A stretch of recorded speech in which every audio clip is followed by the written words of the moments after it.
जाणून घेऊया आपले प्रतिनिधी कृष्णा सोनारवाडकर यांच्याकडनं। कृष्णा, काही कार्यकर्त्यांसह आता संभाजीराजे ज्या ठिकाणी जलपूजन झालेलं होतं त्या ठिकाणी जाण्यासाठी निघालेले आहेत, त्या बोटीत तुम्ही आत काय अपडेट आहेत? श्रुती, आपण पाहतो की पहिल्यांदा पोलिसांनी आतमध्ये जाण्यास परवानगी नाकारलेली होती, मात्र पोलिसांशी झालेल्या चर्चेनंतर छत्रपती संभाजीराजे यांनी 50 कार्यकर्ते घेऊन आतमध्ये जाण्याची परवानगी पोलिसांनी दिलेली आहे। सध्या 50 कार्यकर्ते जे संभाजीराजे छत्रपती यांनी ठरवलेले आहेत ते कार्यकर्ते 2 बोटींच्या माध्यमातून आता आतमध्ये जातील। संभाजीराजे छत्रपती त्याचबरोबर इतर जे काही 50 कार्यकर्ते आहेत आणि काही माध्यमकर्मी असे ह्या सगळ्या लोकांना पोलिसांनी परवानगी दिलेली आहे। त्यानुसार 2 बोटी तयार करण्यात आलेल्या आहेत आणि या 2 बोटींच्या माध्यमातून आता थोड्याच वेळात संभाजीराजे हे आतमध्ये जाण्यासाठी निघतील। मात्र आतमध्ये जिथे जलपूजन झालेलं होतं त्या स्पॉट पर्यंत जाऊ नये अशी विनंती सुद्धा पोलिसांच्या माध्यमातून करण्यात आलेली आहे, कारण काही ठराविक बाउंड्री आहे तिथपर्यंतच पोलिसांनी जाण्याची परवानगी दिलेली आहे। सध्या एकूण 50 कार्यकर्त्यांच्या सहित छत्रपती संभाजीराजे थोड्याच वेळामध्ये आतमध्ये जाण्यास निघणार आहेत। आपण पाहतो की प्रत्येक कार्यकर्त्याला लाईफ जॅकेट घालावं असं जे काही बंधन आहे ते सुद्धा ठरवण्यात आलेलं होतं आणि त्यानुसार सगळ्या कार्यकर्त्यांना लाईफ जॅकेट हे देण्यात आलेले आहेत आणि थोड्याच वेळात या दोन्ही बोटी ज्या आहेत त्या समुद्रामध्ये आतमध्ये जाण्यासाठी निघतील।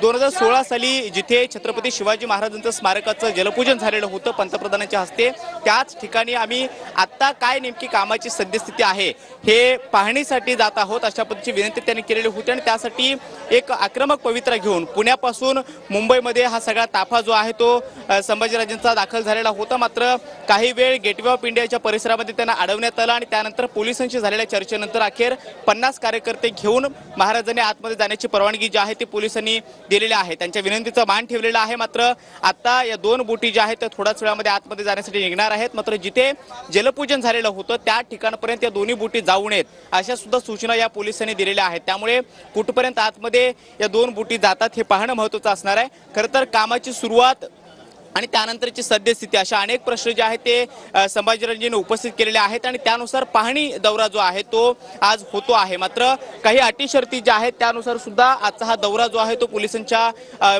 विनंतीनंतर परवानगीनंतर पार पडतो आहे। आता आपण पाहतो की सगळे कार्यकर्ते जे 50 कार्यकर्ते संभाजीराजे छत्रपती यांनी ठरवलेले आहेत ते कार्यकर्ते लाईफ जॅकेट घालतायत आणि थोड्याच वेळामध्ये या बोटी गेटवे ऑफ इंडियाच्या जवळून आतमध्ये जाण्यासाठी निघतील। मात्र आतपर्यंत कधी कुठपर्यंत आतमध्ये जाऊ दिल्या जातात हे पाहणं महत्त्वाचं असणार आहे। खरं तर अनेक बोटी या बुक करण्यात आलेल्या होत्या आणि जवळपास शेकडो कार्यकर्ते आतमध्ये जाण्याच्या भूमिकेवरती ठाम होते। मात्र सुरक्षेच्या कारणास्तव तुम्ही अशा पद्धतीची भूमिका घेऊ नये अशी विनंती पोलिसांच्या माध्यमातून करण्यात आली आणि त्यानुसार आता आपण पाहतोय की छत्रपती संभाजीराजे हे आतमध्ये येत आहेत। आपण पाहतोय की सगळे कार्यकर्ते पहिल्यांदा आलेले होते आणि आता संभाजीराजे छत्रपती हे सुद्धा बोटीमध्ये आलेले आहेत। त्यांनी सुद्धा लाईफ जॅकेट घातलेलं आहे आणि कुठलीही स्टंटबाजी न करता फक्त हा शांततेमध्ये पाहणी दौरा आम्ही करणार आहोत। त्यामुळे कुणीही कायदा हातात घेणार नाही अशी आश्वासन जे आहे ते त्यांनी सुद्धा दिलेलं होतं आणि ग्वाही दिल्यानंतर पोलिसांनी 50 कार्यकर्त्यांच्या सहित आतमध्ये या बोटीच्या माध्यमातून पाहणी दौऱ्यासाठी परवानगी दिलेली आहे। आता आपण पाहतोय की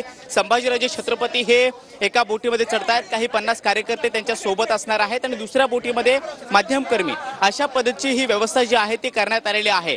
थोड्याच वेळामध्ये या बोटी गेटवे ऑफ इंडियाच्या परिसरातून आतमध्ये जाण्यासाठी निघतील आणि त्यानंतर हा पाहणी दौरा आजचा पार पडणार आहे। खरं तर संभाजीराजेंची भूमिका स्पष्ट आहे। ते म्हणतात की जर आतमध्ये समुद्राच्या आतमध्ये मध्यभागी स्मारक बांधण्याची परवानगी मिळत नसेल किंवा ते काम होणारच नसेल तर तशी ठाम भूमिका सरकारने घ्यावी आणि तो विषय क्लिअर करावा आणि तो निधी जो आहे किंवा ती जी निधीची तरतूद आहे ती गडकिल्ल्यांच्या संवर्धनासाठी जाहीर करावी अशा पद्धतीची भूमिका त्यांनी मांडलेली आहे आणि राज्यातल्या 13 कोटीच्या जनतेच्या निदर्शनास आणून देण्यासाठी किंवा स्मारकाची जी काही आत्ताची सद्यस्थिती आहे किंवा 2016 पासून जलपूजन झाल्यानंतरचं आत्ता नेमकं काय झालेलं आहे ही सगळी वस्तुस्थिती दाखवण्यासाठी मी आज हा पाहणी दौरा करत आहे अशा पद्धतीची भूमिका त्यांनी घेतलेली आहे। त्यामुळे थोड्याच वेळामध्ये या बोटी ज्या आहेत त्या आतमध्ये गेल्यानंतर कुठपर्यंत त्यांना जाऊ दिलं जातं हे पाहणं महत्त्वाचं असणार आहे। एका बोटीत सगळे जे काही कार्यकर्ते आहेत ते आहेत, त्यांनी लाईफ जॅकेट घातलेलं आहे, तर दुसऱ्या बोटीमध्ये सगळे माध्यमकर्मी आहेत आणि संभाजीराजे छत्रपती हे एका बोटीमध्ये कार्यकर्त्यांच्या सहित जाणार आहेत। त्यामुळे थोड्याच वेळामध्ये हा पाहणी दौरा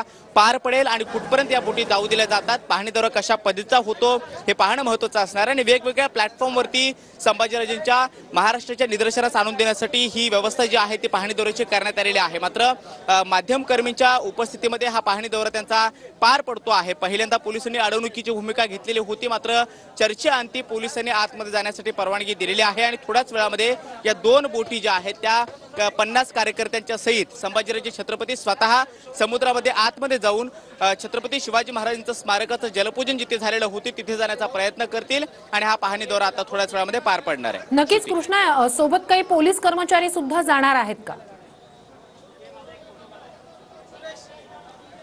श्रुती, काही पोलीस बोटीमध्ये असणार आहेत, कारण सुरक्षेच्या कारणास्तव ज्या सूचना पोलिसांनी दिलेल्या होत्या त्या सूचनांचं पालन होणं अत्यंत महत्त्वाचं असणार आहे आणि त्यासाठी काही पोलिसांचा बंदोबस्त हा बोटीमध्ये सुद्धा ठेवण्यात आलेला आहे. खरं तर गेटवरतीच मोठा बंदोबस्त होता आणि फक्त मोजून 50 लोकांची जी नावं त्यांनी ठरवलेली होती त्याच लोकांना आतमध्ये घेण्यात आलेलं आहे. प्रत्येकाला लाईफ जॅकेटची बंदी किंवा बंधनकारक तशा पद्धतीचं करण्यात आलेलं आहे आणि माध्यमकर्मींना सुद्धा काही अटी शर्तींना राहून आतमध्ये जाण्याची परवानगी ही देण्यात येते आहे. संभाजीराजे छत्रपती यांनी पहिल्यांदा ज्यावेळी चर्चा पोलिसांशी केलेली होती त्यावेळी फक्त 5च लोकांना घेऊन एक शिष्टमंडळाच्या माध्यमातून त्यांनी आतमध्ये जावं अशा पद्धतीची पोलिसांनी परवानगी दिलेली होती. मात्र फक्त 5 लोकांच्या ऐवजी 50 लोकांना किंवा कार्यकर्त्यांना घेऊन आम्ही आतमध्ये जाऊ अशा पद्धतीची भूमिका त्यांनी घेतल्यानंतर आता 50 कार्यकर्त्यांना त्यांनी पोलिसांच्या माध्यमातून परवानगी देण्यात आलेली आहे आणि आपण पाहतोय की पुढच्या बोटीमध्ये जिथे संभाजीराजे छत्रपती आहेत त्यांच्या सोबत एकूण महाराष्ट्र स्वराज्य संघटनेचे जे काही पदाधिकारी आहेत, कार्यकर्ते आहेत, ते एकूण 50 कार्यकर्ते आतल्या बोटीमध्ये पाहायला मिळत आहेत. तर दुसऱ्या बोटीमध्ये माध्यमकर्मींना परवानगी देण्यात आलेली आहे आणि काही पोलीस कर्मचारी हे आतमध्ये बोटींमध्ये बंदोबस्ताच्या अनुषंगाने सुरक्षेच्या खबरदारी म्हणून तैनात असणार आहेत. शिवाय या 2 बोटी जिथे जात आहेत त्याच्या आजूबाजूला काही स्पीड बोट सुद्धा असतील. पोलीस चे जे दल समुद्रामध्ये गस्त घालतं त्यांचा सुद्धा बंदोबस्त आजूबाजूला असेल आणि पाहणी दौरा पूर्ण पार पडेपर्यंत खबरदारी किंवा सुरक्षेच्या कारणास्तव योग्य ते नियम जे आहेत ते पाळले जावेत यासाठी सुद्धा सूचना ज्या आहेत ते देण्यात आलेल्या आहेत. सध्या या 2 बोटी गेटवे ऑफ इंडियाच्या समुद्रकिनारे आहेत आणि थोड्याच वेळामध्ये ते आतमध्ये जाण्यासाठी निघतील आणि आजचा हा पाहणी दौरा पार पडेल. मात्र संभाजीराजे छत्रपती सकाळी पुण्यातून या दौऱ्यासाठी निघालेले होते आणि पहिल्यांदा मोठा ताफा शेकडो कार्यकर्त्यांचा त्यांच्या सोबत होता आणि गेटवे ऑफ इंडिया जवळ आल्यानंतर त्यांना अडवण्यात आलं. काही वेळ चर्चा झाली आणि पोलिसांशी झालेल्या चर्चेनंतर अखेर 50 कार्यकर्त्यांना घेऊन त्यांनी आतमध्ये समुद्रात जाऊन हा पाहणी दौरा करावा अशा पद्धतीची परवानगी ही देण्यात आलेली आहे आणि आता आपण पाहतो की या पाहणी दौऱ्याला सुरुवात होते आहे. थोड्याच वेळामध्ये या 2 बोटी समुद्राच्या मध्यभागी जाण्यासाठी निघतील आणि त्यानंतर संभाजीराजे छत्रपती यांचा हा पाहणी दौरा पार पडेल. मात्र 2016 पासून जे प्रश्न उपस्थित करण्यात आलेले आहेत त्यानंतर आज प्रत्यक्षामध्ये हा पाहणी दौरा ते करतायत.